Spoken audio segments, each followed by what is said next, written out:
देश में एनडीए की सरकार बन चुकी है। प्रधानमंत्री नरेंद्र मोदी अपना कार्यकाल शुरू कर चुके हैं, लेकिन अभी तक जो एनडीए के तमाम घटक दल हैं उनके बीच में सहमति नहीं बनी है कि आखिर जो एक सबसे अहम पद है, लोकसभा अध्यक्ष का पद, किसके पास में होगा। वो सहयोगी दलों के पास होगा या फिर बीजेपी उस पद को अपने पास रखेगी। इसके अलावा लोकसभा का जो उपाध्यक्ष का पद है उसको लेकर के भी अभी तक संशय बरकरार है, क्योंकि जो परंपरा के मुताबिक, परंपरा कहती है कि ये पद जो है सत्ता पक्ष अक्सर विपक्ष को सौंप देता है।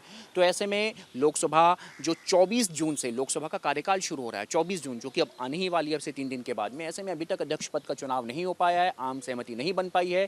टीडीपी व जेडीयू की जो चुप्पी है वो कहीं ना कहीं बीजेपी को भी बेचैन कर रही है। दोनों ही पार्टियों की तरफ से अभी तक अधिकृत बयान जो है वो नहीं आया है कि क्या वो लोग इस मुद्दे पर सहमत हैं कि अध्यक्ष पद बीजेपी अपने पास रखेगी। दरअसल रक्षा मंत्री राजनाथ सिंह के निवास पर एक बैठक हुई थी जिसमें एनडीए के तमाम घटक दल शामिल हुए थे। उस बैठक में सूत्रों के मुताबिक ये सहमति बनी थी कि जो अध्यक्ष पद है, लोकसभा का अध्यक्ष पद, उसको बीजेपी अपने पास रखेगी, तो वहीं दूसरी तरफ जो उपाध्यक्ष पद है लोकसभा का, उसको अपने किसी सहयोगी दल को दे देगी। वो टीडीपी से हो सकता है या फिर जेडीयू से हो सकता है। जहां तक ज़्यादा चांसेस हैं वो टीडीपी के हैं कि लोकसभा का उपाध्यक्ष पद टीडीपी के किसी भी नेता को मिल सकता है।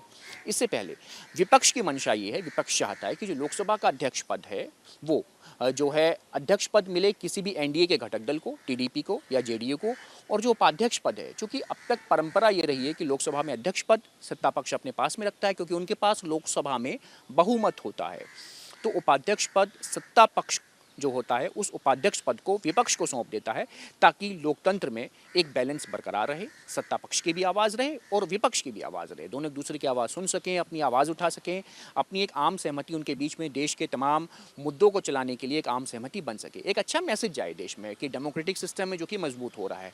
ऐसे में लेकिन अभी तक चुप्पी है, टीडीपी की चुप्पी है, जेडीयू की चुप्पी है। 24 जून से सत्र शुरू होना है और 26 जून को लोकसभा के अध्यक्ष पद का चुनाव होना है। 26 जून को 24 से सत्र शुरू होगा, जो कि हंगामेदार रह सकता है, क्योंकि नीट का पेपर लीक का मामला है, नेट परीक्षा रद्द होने का मामला है। लगातार विपक्ष, कांग्रेस पार्टी, राहुल गांधी केंद्र की मोदी सरकार पर हमलावर हैं कि इनके रहते हुए पेपर लीक हो रहे हैं, छात्रों के भविष्य के साथ खिलवाड़ हो रहा है। ऐसे में जो लोकसभा सत्र हंगामेदार रह सकता है। ऐसे में बीजेपी की पुरजोर कोशिश ये है कि किसी भी तरह से जो अध्यक्ष पद है वो उनके पास में रहे, वो किसी भी सहयोगी दल के घटक को ना दिया जाए। अध्यक्ष पद बीजेपी अपने पास रखना चाहती है, पिछली बार की तरह, जैसे पिछली बार ओम बिरला लोकसभा के अध्यक्ष पद पर काबिज थे। इस बार भी सूत्रों के मुताबिक कयास ये लगाए जा रहे हैं, खबर ये आ सकती है कि वापस बीजेपी ने अपने सहयोगी दलों को मना लिया है और ओम बिरला को ही अध्यक्ष पद सौंपा जा सकता है और जो उपाध्यक्ष पद है उसको टीडीपी के किसी नेता को दिया जा सकता है, ताकि एक मैसेज जाए कि एनडीए के जो तमाम घटक दल हैं वो आगामी लोकसभा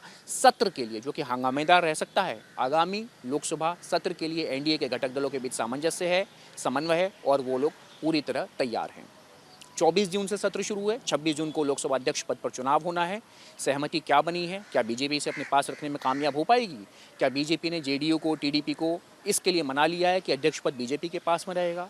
सूत्र और कयास कहते हैं कि हाँ, बीजेपी ने अपने सहयोगी दलों को मना लिया है, अध्यक्ष पद बीजेपी अपने पास रखेगी, उपाध्यक्ष पद टीडीपी को सौंपा जाएगा। लेकिन अभी तक पत्ते पूरी तरह साफ नहीं हुए हैं, क्योंकि कोई भी दल कुछ भी बोलने से परहेज कर रहा है।